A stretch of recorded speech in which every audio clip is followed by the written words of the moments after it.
Welcome back to the Foreground Podcast. You're joined with Moaga, my man Peter Lee. Let's go. I like that. That's you. That's me, And man. we've been on a journey so far about exploring the 4 C's of the podcast: corporate, community, culture and connection. Boom. The previous episodes have been quite a hit, and I've had a lot of people respond to me. I think it's been something that has been useful for people. That first episode, that first C, we talked about community? Culture. Yep. And then you left me by myself to talk about community and connection. Sorry. Which those episodes That will be released archived. No one will ever see them unless Ray releases them. So It's massive shout out to Lumbr. Yeah. Alani's. Lumbr, Spine Street, Alani Networks Media. Let's go. Our guy Carlin, who's going to help me help you. Understand. Release the archive episodes. Yeah. This is all new for us. I think, going back to what you said about, the feedback's been awesome. I think one of the really inspiring comments that I've been given was, I never knew you thought like that, Pete. I was like, whoa, because obviously I was an absolute party animal back in the day, and just like because I've always been the fun guy. I've always been, and that's one thing I still am, just in different areas. I guess mature fun. Yeah, and maybe that kind of leads into where we're going, which is, and I've learned a lot of that being in the corporate world. Yeah. I was very lucky to be in the corporate world just for a little bit, not too much. Like I come from kind of like the government agencies or departments, and then I was kind of chucked into corporate. But we actually decided corporate to be one of the pillars, the 4 C's, just to be like, well, we don't want to just talk about community, culture, connection, because that's what everyone does. But we actually wanted to have a corporate element, a commercial element. Yes. And how we use our frameworks, our models in that space, but also what does it actually mean? Yeah. And what does it look like? So when you're talking about corporate or corporate leadership, is there an analogy or a metaphor or like a definition that comes to you that sort of unpacks or help unpack this conversation? Yeah. So when you think about corporate, and everyone thinks high rises, buildings, right? So there's a really cool quote. It's something, I'll say it's by an anonymous man. You know what? It's actually quoted by Peter Lee. What I think is corporate isn't a building. All right. It's not a building. It's not just a building. An organization is not just a building when you where see people go up elevators, wear fancy suits and that. No, it's not. Because some corporate spaces, you don't do this. You don't see that at all. You see that on like TV and that, but in the real world, it's a group of people bringing different behaviors, different agendas, working towards one purpose. And that purpose is the goal that is set by the organization, your managing director, your directors, your chairman, depending on the organizational structure.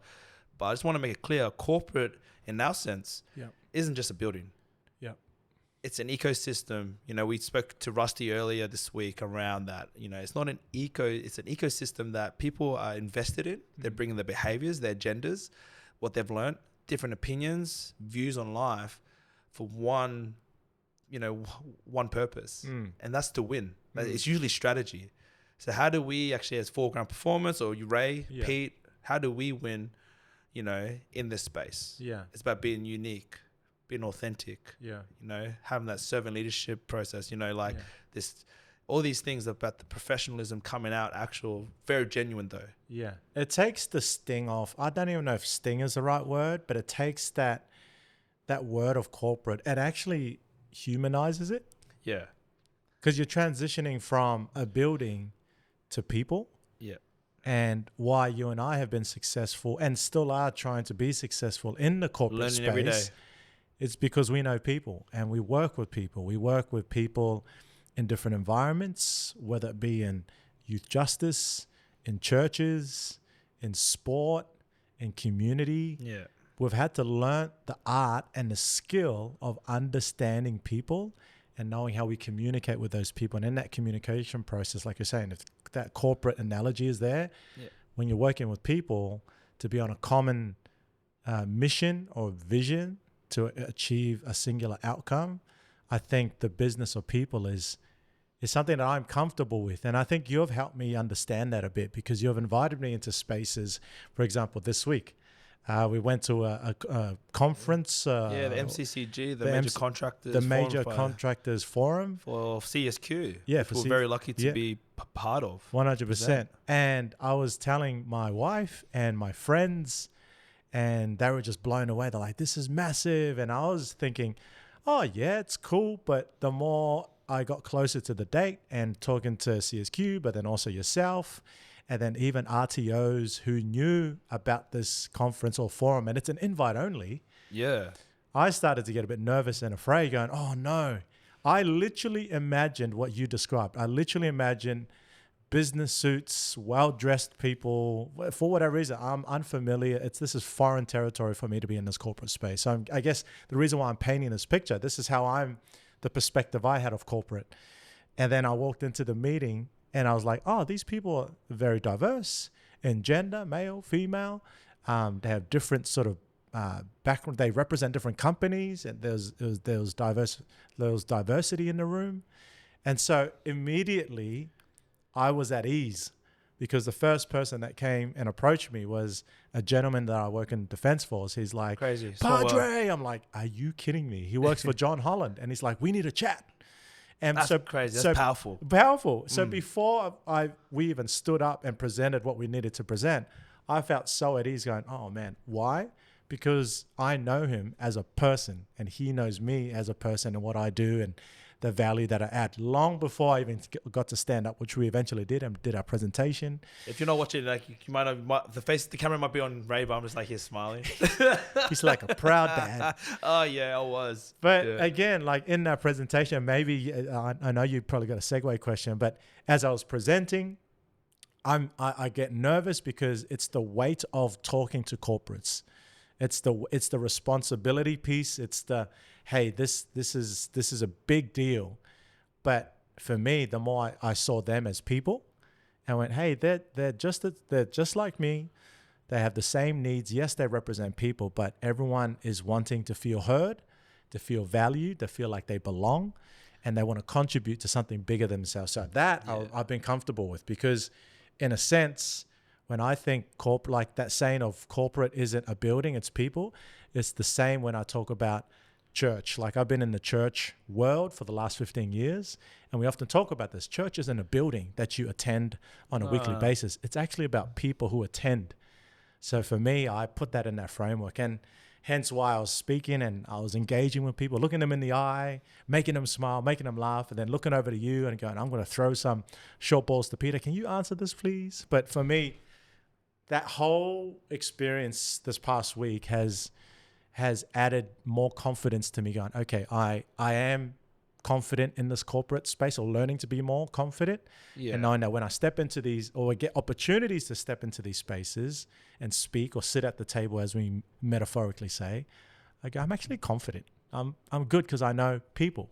And that's what people forget.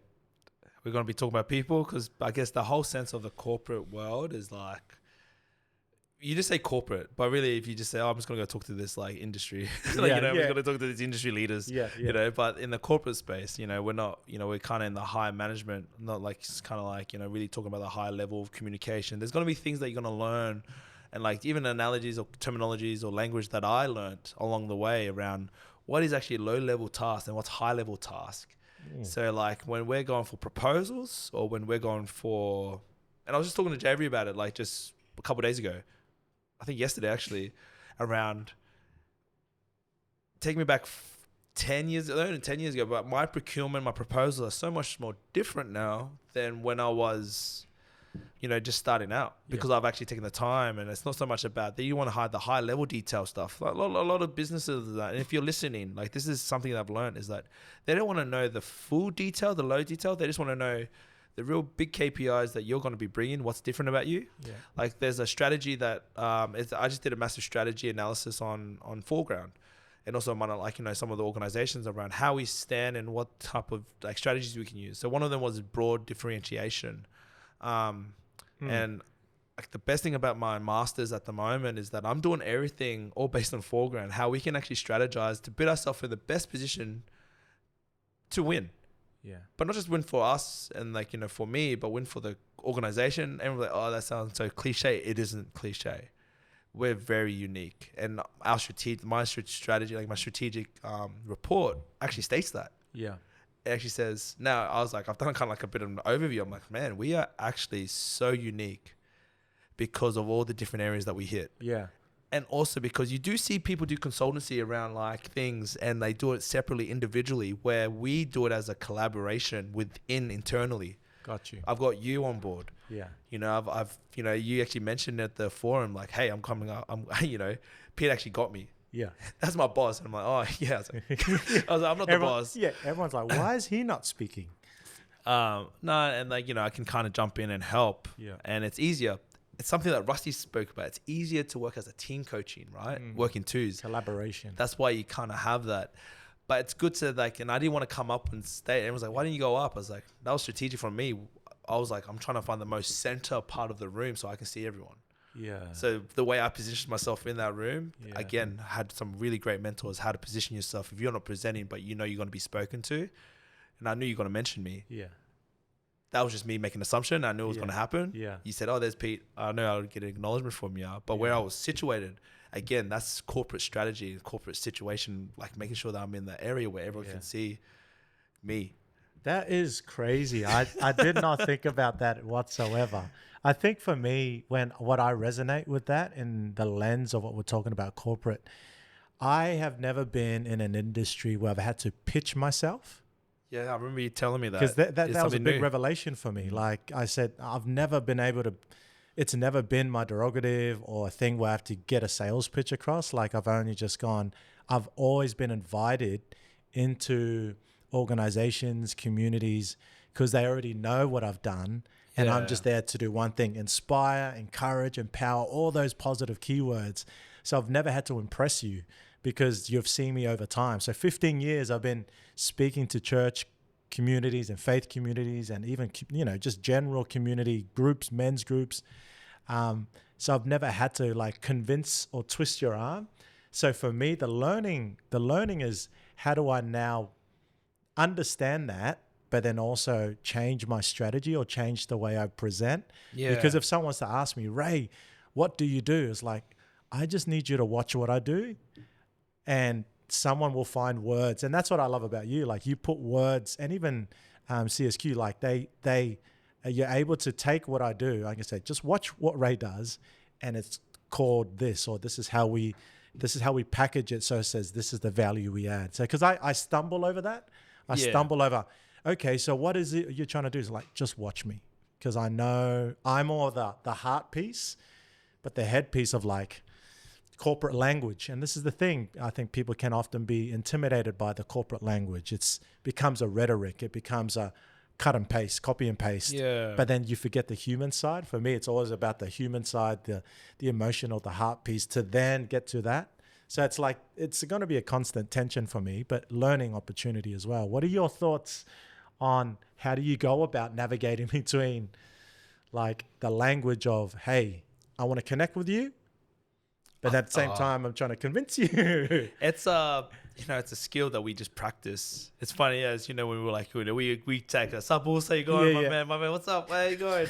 And this is where I say, it's actually everyday life where, and then you see me get a business call. Hey mate, how you going? It's Peter Lee here. What's up? You know what I mean? 15 minutes ago. 15 minutes, I'm like, having serious, we're laughing, talking. I'm there. Yep. No, awesome. Yep. Again, that's the maturity. Again, I'm giving my best stuff, and everyone's like, "Oh, you're a sellout." And I was like, "Well, no, I'm not.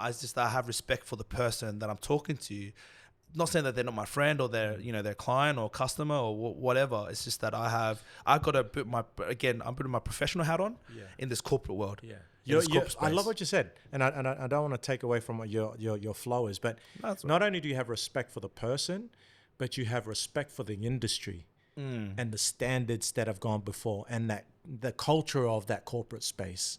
To go in there, gunslinging, swag it out like we normally do, it probably won't cut it. But if we have that relationship currency with people, at a moment we can be that, and pockets and waves, and we snap into it and then snap out of it. But I think having respect for the people, who you're dealing with, but also respect for the industry as well. And I think that's what I think, in my perspective, my experience, that's what we often are intimidated. Oh, we don't know how to talk this corporate language, or don't know how to be in a corporate space.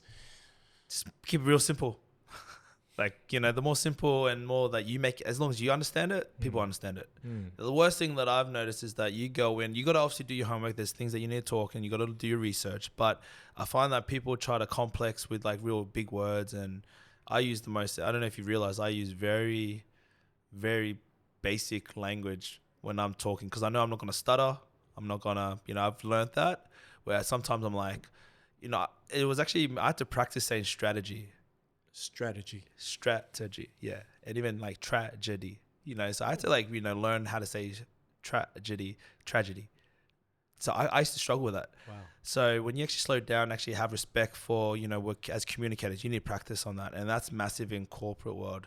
It's something you said before off air, that around corporate, it's around corporate courage, or courage, like what's that? I think for me, corporate courage is working in organizations when you hear a goal or a vision and a mission that they have, and you sit in that organization long enough and you're looking around, you're going, I love the printing on vision statements on the walls, and it's in our booklets, it's in our induction, but what does it look like to then have that courage to not just articulate, I think is the word, it's more, how do you apply that element of what you'd say you are, like be about it, like don't just tell me, show me. I think people get stuck in that, because what people do is, like, when we talk corporate around strategy, and tell me if I'm totally off, but when we do talk about strategy, it's very KPI driven, and there's no substance behind, or there's nothing behind it. Well, no, it's not. It's actually got a bit of soul. Like, you can have you can be in a place to win and still have soul and meaning behind you and purpose, like very big integrity. You just got to be about it, Be about it. Not, and so you got to really back yourself. I think that what we get stuck in corporate is always about win, win, win, win. It's not about, all right, I can do this, but with genuine care. I can win and actually bring people with me. I can win and also be able to have a bit of soul behind it. Yeah, it's not you're not a threat. No. Presenting this week in front of that conference, and I sort of reiterated the message as we were sort of then in the pitch mode, but I was doing it very energetically and with kindness, and going, hey, we're not here to compete, we're here to collaborate. Yeah. We're not here to win you over. We actually want to win with you. And there's a difference in that. When people feel threatened, they will clam up and they don't want to collaborate with you. What has been your experience of when we're trying to, for example, Foreground, when I'm just interested to know some of your learning and some of your approaches or strategies, we go back to that word, when you're wanting to collaborate with other organizations and corporates, like what is the thing that you're trying to look for? I think the thing that I'm looking for is that it's called corporate responsibility. I think that an impact. So for me, it's what's the word? So corporate responsibility isn't philanthropy. It's, again, going back to that thing, it's about having meaning behind strategy. So when you go up to a philanthropist or something, so a philanthropist, someone that wants to invest, I think what a lot of people do when they go into a corporate meeting or corporate to try, suggest something, it's like, all right, there's always a take. What I've done, I'm all about give. And they're like, and then they're forced to give back to me. You know what I mean? It's like, or you've given so much. Yeah, it's kind of like that. What did you say in Samoan? Like cultural. You give, I give. You give, I give. There's no expectation, but because I'm actually doing it with a genuine intent, you just want to do it for me. Yeah. So that's always been my approach. Is like, I'm just doing it because I think it's the right thing to do first and foremost. But also I know that together we can win. And I know if I then start giving you stuff, you're just automatically gonna, you scratch my back, I scratch your back kind of analogy. Not because out of wanting something, and not because it's transactional, but because it's relational. We just do it. And I think that leans into, I'll circle back to when you asked, what is corporate courage? It's basically those elements there. Yeah. It's been able to do it without wanting anything in return. Yet at the same time, you're like, I do want to win, but I need to be courageous enough in our organizations. This is what we stand for. This is what we're about. but this is, and what we're about is, for example, we give. We give without there's responsibility around it. That's like the responsibility. It's not reckless giving. It's not reckless serving. Yeah. Like, yes, that's who we are and we love it, but there's a reason behind. There's a responsibility in our giving. And it's by Neil Fitzgerald. So that the whole like responsibility, all that. So that's where that comes from. So there's a quote that said that cultural responsibility is not financial fee. It's actually strategy with soul. So that's from that. That's where I got it from. Is like, that's very powerful. I think what we do is we always want to take, never give. So that soul piece for me is very, you can interpret it how you ever want, like, but that's how I interpret it. Yeah. I think we can be so, in my experience, we can be so automatic in our taking. Yeah. That giving piece, because if you think about it, that giving piece is a surrender piece. It's a letting go piece.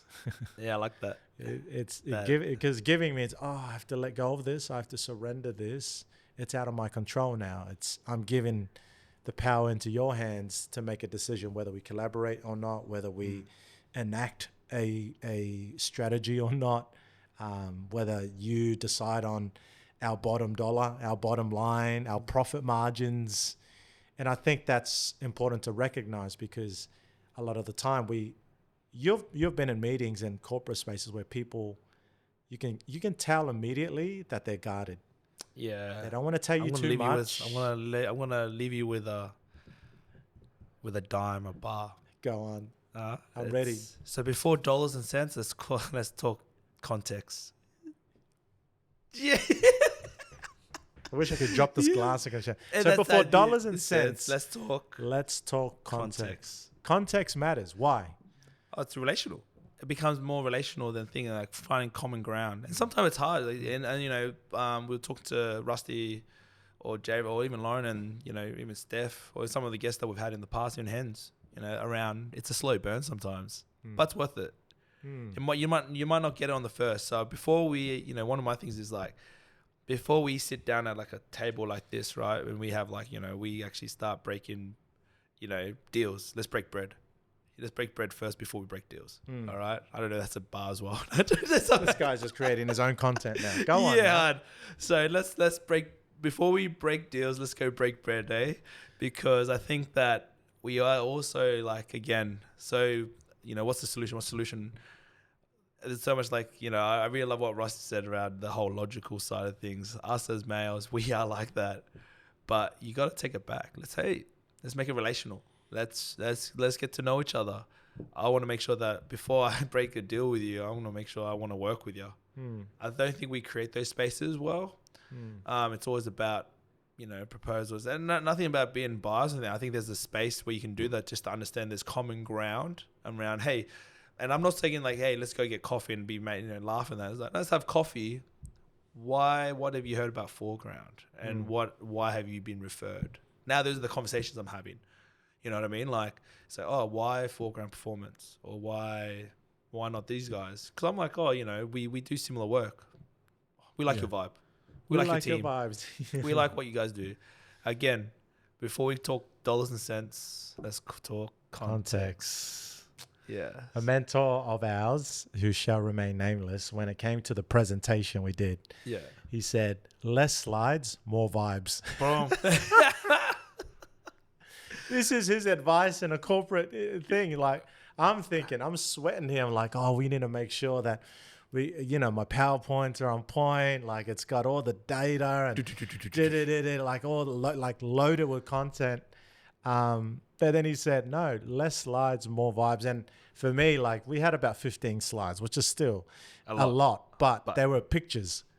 They weren't all like, you need to read the fine details. They weren't explanations and definitions of things. They were just pictures. And again, it's understanding that when you have less detail, or not less detail, but less pictures and detail, but not pictures, but more focus on the actual context itself.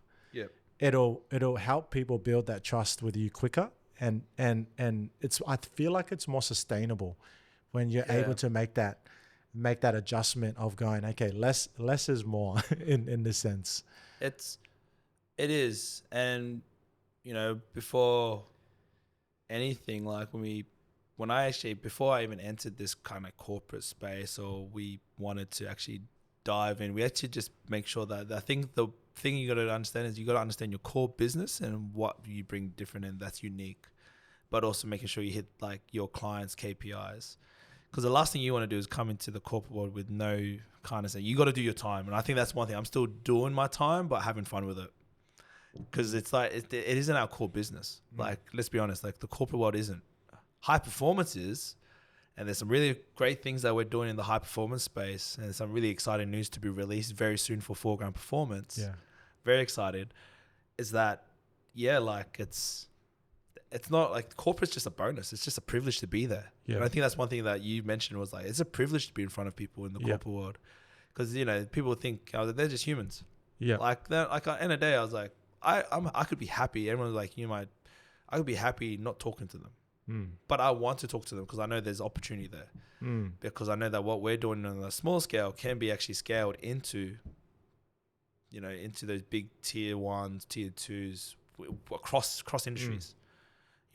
Construction, manufacturing, mining, retail, hospitality. You give us any industry, I think we would be able to inspire. Yeah. And have kids or people, adults, no matter what your background, to aspire. Yeah. I think one of the things I want to ask you is that what would you say are some of your tips and your go-tos when you're trying to collaborate with an organization to help them tell their story, but how their story fits in our story? Like, that's easy. Alani Networks Media. yeah, that's a good idea. Shout out. Let's go. But really, it is like, having people like that. Now we actually have people to actually document. Tell the story. Yeah, like, we had a really powerful meeting just before, and I was like, there it is. We won't give you the secret of what we spoke about, but we had a whiteboard session with them, with Carlin. All right. Massive shout out, Carlin. Yeah, boy. He's behind the camera. But, having like just what and even having someone like yourself is documentation, how you got there. And because we do so much, again, such a broad variety of things, right? What I want to do is be able to, document it and actually show the world. And I need people like yourself to actually then post it up to the world. Actually, because I get, for me, I'm like, my brain is like, oh, I really wish someone could actually see It's amazing. It's an amazing brain, Peter. Don't ever change. Thank you. Just slow down. Yeah, I will. Don't change. And it's just hard. Slow down. I'm like, oh, yeah. And I'm always thinking about... I'm on the laptop going, what did you say? No, you're on the next idea. I was like, okay. Yeah, and it's something that notes. I don't know how I got it or who I got it from. Yeah. What inspires me or that is just God built me this way. Yeah, and I think it's important to tap back to what you were saying about telling that story when we're trying to tell the story to the corporate environment or audience. And we're talking about Alani Networks Media, and again, pun intended, but the quote that I used this week and one I've referred to before is, whoever tells the best story wins the culture. Whoever tells the best story. So if you can tell the story, and that applies to anything, like the culture of what? The culture of, whether it be any industry, you win the people over by telling the best story. And again, that's why I loved, at the moment, and a bit of a segue, at the moment I'm watching the Netflix series Starting 5. I just started season 2. Oh, yeah. I started to binge, and I'm like, I need to go to sleep because I got to go up and like this morning to do sprint work out and do sprint. But I started watching, I was like, man, just great storytelling, great characters. And it's not just about, who are they and what do they do, but just the psyche of what it means to be an elite athlete and the pressures they go through. But what I found fascinating was the storytelling wasn't so much Peter telling your story, Ray telling my story. We ended up crossing stories. So it highlighted that the athletes that they were following throughout NBA season were commenting about each other.